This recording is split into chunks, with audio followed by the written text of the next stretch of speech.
বন্ধুরা, আজ মুর্শিদাবাদের হাজারদুয়ারি সম্বন্ধে দুটো কথা বলবো। এই হাজারদুয়ারি এর মস্ত বড় একটা ইতিহাস আছে। এদিকে ইমামবাড়া, এদিকে এটা কিন্তু সেই নবাব সিরাজদৌল্লার থেকেই এটা তৈরি। তো আমার এখানেই জন্ম, ছোটোবেলা আমার এখানেই কেটেছে। তো বিভিন্ন লোকের কাছে ঘোরাঘুরি করতে করতে আমরা ছোটোবেলা থেকে জানতে আমরা কিন্তু এই হাজারদুয়ারির ব্যাপারে অনেক কিছুই জানি। এর এই যে হাজারদুয়ারি, এটা কিন্তু নওয়াব সিরাজদৌল্লার সঙ্গে কোনো কিছু এর যুক্ত নেই, এটা কোনো সম্বন্ধ নেই।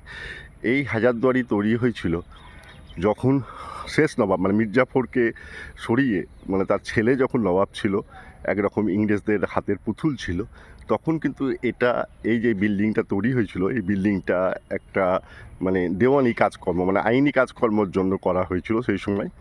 তো পরবর্তীকালে যখন নবাব প্রথা চলে যায়, ইংরেজরা শাসনভার গোটাগুটি নেয়, তখন কিন্তু এখানে ইংরেজরাই চালাতো সব কিছু। কিন্তু চালাতে গিয়ে তাদের একটা সমস্যা হয়ে গেল।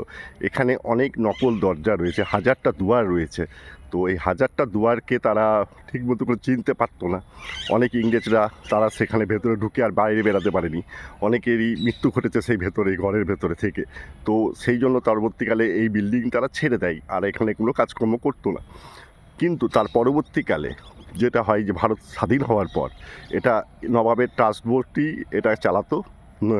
তখন এটা একটা মিউজিয়াম তৈরি করে দেওয়া হয় নবাবের সমস্ত কিছু জন্য। তো তারপরে কিন্তু ভারত সরকার এটা অধিগ্রহণ করে। তারপরে কিন্তু এই হাজারদুয়ারি এরকমভাবে এত উন্নতি হয়। আগে হাজারদুয়ারি কিন্তু এরকম ছিল না। আমরা যখন ছোটোবেলায় দেখতাম তখন হাজারদুয়ারি একটা অন্য রঙে ছিল, অন্যভাবে পুরনো ছিল, সেই ধ্বংসস্তূপ মতন ভেঙে যাওয়ার মতন অবস্থা ছিল। তো এই আস্তে আস্তে এই হাজারদুয়ারি কিন্তু এটার ইতিহাসে এরকম। তারপর থেকেই এটা কিন্তু একটা সংগ্রহস্থলা বা একটা হাজারদুয়ারি নামে, 1000টা দুয়ার আছে বলে হাজারদুয়ারি নামে পরিচিত। পরবর্তীকালে এইটা যখন নবাব সিরাজদৌল্লা নবাব ছিল, তখন কিন্তু এখানে সৈন্য সামন্ত সমাবর্ত হতো। এখানে এই মাঠটাতে সৈন্য তারা মহড়া করতো, করতো।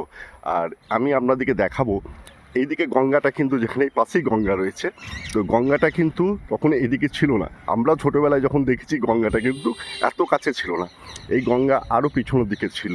তো নবাবের প্যালেসও, সিরাজউদ্দৌলার প্যালেসটা আমরা ছোটোবেলায় অর্ধেকটা অংশ দেখতে পেতাম ওইদিকে, কিন্তু এখন আস্তে আস্তে সেটা সবটাই গঙ্গার তলে চলে গেছে।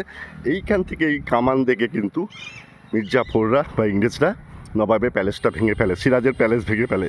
আর এই পাশের গঙ্গা দিয়েই কিন্তু সিরাজ চলে যাচ্ছিল, ওইদিকে চলে যাচ্ছিলো, সামনে জঙ্গিপুরের ওখানে জিয়াগঞ্জ ঘাটের ওখানে ধরা পড়ে। তো এই হচ্ছে নবাব হাজারদুয়ারির টোটাল প্যালেসের ঘটনা। এই প্যালেস অনেক বিখ্যাত।